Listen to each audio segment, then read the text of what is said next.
different groups that actually can share information across boundaries and come up with better inputs. We have better integration of information and hopefully come up with better solutions. For those of you who read Gartner or some of the analyst reports, you may have seen that Gartner last fall produced a report talking about where carbon emissions are coming from. So they talked about 2% of the carbon contributions coming from data centers. Now this is something that we at IBM and the IT industry in general is paying a lot of attention to, partly because data centers are doubling about every 3 to 4 years, and in some cases faster. There are areas around the U.S. where companies have been told they cannot add anything to their data centers because there is not enough power to support the data centers.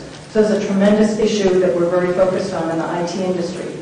However, that's only 2% of the carbon emissions. We believe that the other 98%, as we talk about it, actually can be helped or can be solved, some of those problems, with the use of information technology. So part of what we're looking at here in the Green Innovations Program is how we can use information technology to solve some of those other 98% of the problems that are also contributing to the environmental problems, environmental challenges. Okay. So some of the next generation systems that we're looking at, right? We're beginning to build some of these and we have several pilots underway.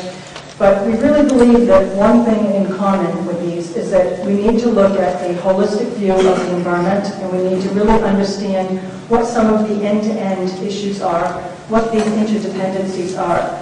Right? So understanding, for example, why you put the jetties in the canal in the first place, in the Cape Cod Sandwich area item that I mentioned earlier, understanding the implications of the jetties and how it would actually change the water flow and the sedimentation, instead of just looking at solving one problem, really understanding the implication across the entire ecosystem. So that's one area we believe is really important.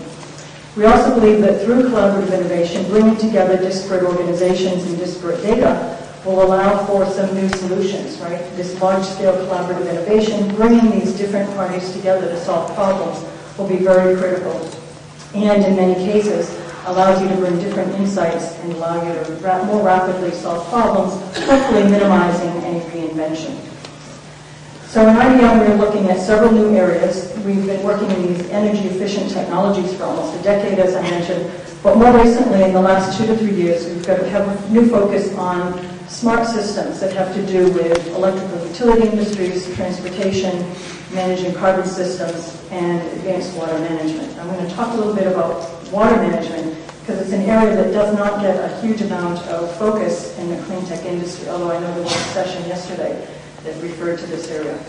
So water stress is everywhere, and I'm not sure how many of you are aware that water actually is a limited resource, that there are water crises going on, even in the U.S. We do hear about this a lot in some of the emerging geographies in Africa and India and China, but even in the U.S. we have challenges with water.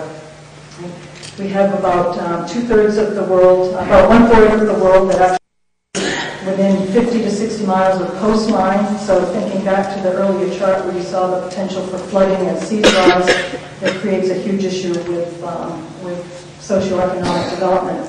The infrastructure in the U.S. and worldwide is aging significantly.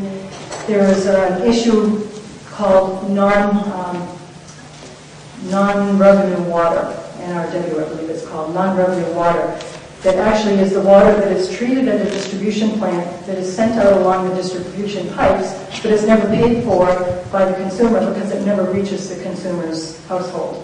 And so the water utility actually pays for this water being processed, but never gets recouped in their cost for it. So this non-revenue water can be as high as 50%, that's 50, in many of the cities, and even in the U.S., where we believe that we have pretty much up-to-date infrastructures in general. Well, the water system, that is not true. Water leakage is a significant problem causing issues with the infrastructure as it ages more and more, and as we're putting more stress on the cities as we're changing the population.